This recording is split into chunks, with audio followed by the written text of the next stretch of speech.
سلام دوستان، وقتتون بخیر. با یک اصطلاح جدید در خدمتتون هستم.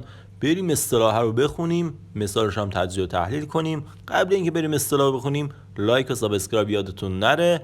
اصطلاح نفهمیده حرف نزن. Bilmeden konuşma. Bilmeden konuşma.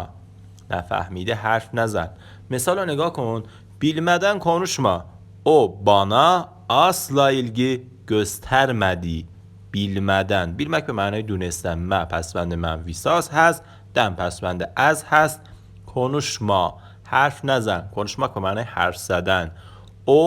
اون bana به من اصلا ilgi به معنای توجه.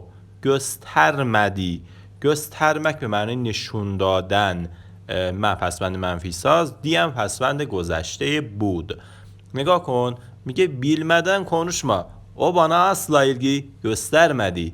میگه نفهمیده حرف نزن، اون اصلا به من توجه نکرد.